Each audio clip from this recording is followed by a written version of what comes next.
staying with us, let's bring you some news from the districts now. A tragic road accident took place in the Vellore district today when 3 policemen accompanying an accused were killed near the Ambur area.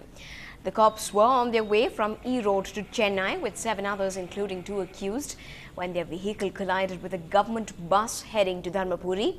2 other police officers and the remaining accused are at the government hospital receiving treatment for severe injuries. The case is being probed by the Ambur police.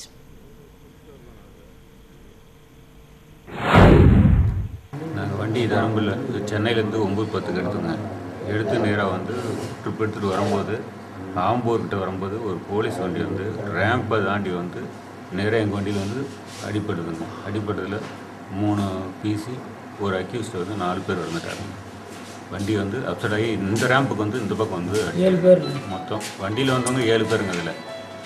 அதில் எங்களுக்கு driver conductor 2 பேர் கட்டிங்க, ஒரு passenger கட்டிங்க. Now, the long list of resolutions for the year aside, many may be already making plans for attending the biggest bash in town and dance the night away. But all that with care and within a Cinderella hour, says the top cop in the city. Several restrictions and the announcement of a deadline of 1:30 a.m. for winding up the celebrations have been given out to the hotels. The city's hotel representatives have been asked to notify the Deputy Commissioner of Police about the special events planned in Chennai. Special certificates have to also be obtained for a stage construction, and surveillance cameras at vantage points have to be installed. Foreign performing nationals will be checked for necessary travel documents.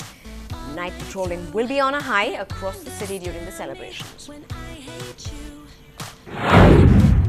Convened a meeting with the representatives of various hotels in the city which are going for celebrations on New Year's Eve, and about 100 of them attended. We discussed with them what are the issues that need to be policed that night, and we given them a set of instructions basically pertaining to security and parking, and we've given them a time limit of 1:30. We said that they should wind up by 1:30, and other instructions like liquor should be served only in the bar, swimming pools should be kept closed, parking arrangements with some institutions nearby, it could be schools or office space or something like that. There should be no drugs, drunken brawls, no eve teasing. If there's anything, they should keep the police informed. We've also told them they should keep in touch with the local police station and also the local DC. Well, at the same time, the city police has heaved some relief today looking at the crime graph this year. The year-end report has suggested that 2010 has seen a decline, which has been because of a steady decrease in the crime rate in the last 1 year. T. Rajendran added that almost 12,000 people involved in about 30,000 criminal cases have been tracked and monitored. What we noticed this year is the crime graph has steadily come down, starting from January. January was a bit steady, coming down. That is what we have noticed. This is maybe because now we've brought 1,200 criminals we've brought on record, involved in 30,000 cases. 1998 1,200 criminals we brought on record. 30,000 cases can go on now. So systematically we're going after these people. Well, staying with news from the state, contempt proceedings against the Commissioner of Police in Coimbatore has been stayed by the Madras High Court today.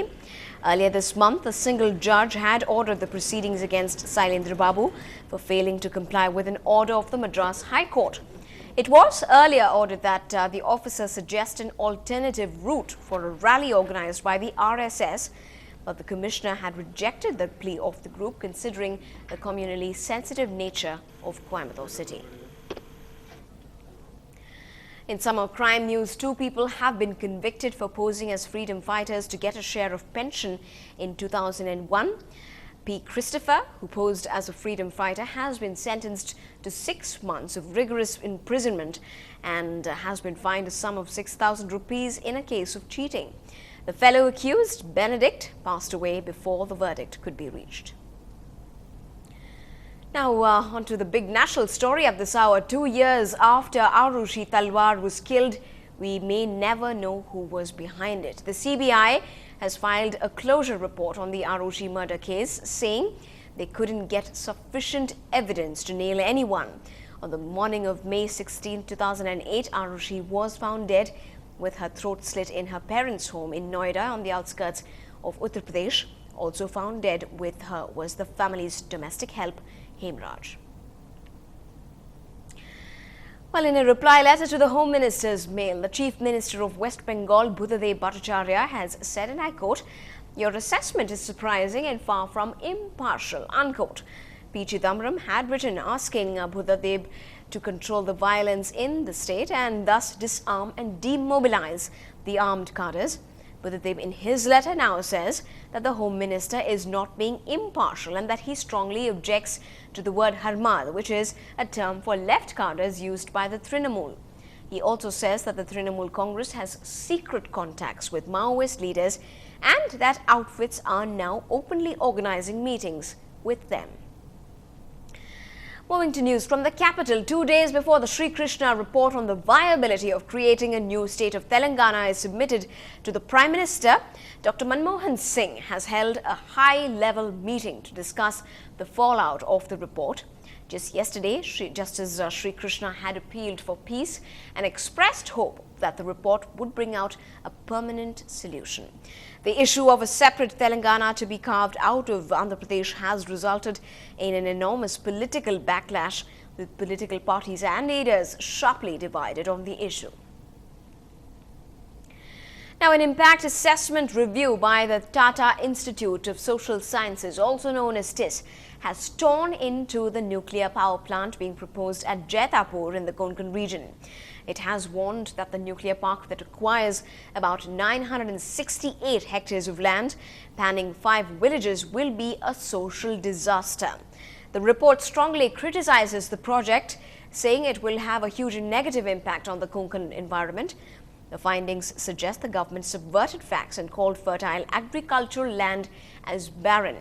The report also says that the Jaitapur project is also sitting on a high to moderate severity earthquake zone. Meanwhile, as farmers' protests boil over in Ratnagiri area as well, threatening to delay the Jaitapur nuclear park, a concerned Maharashtra government is dispatching a Congress committee led by the state Congress chief to review the situation. Local farmers and fishermen are protesting the 9,900 megawatt nuclear power park planned as the largest in the world.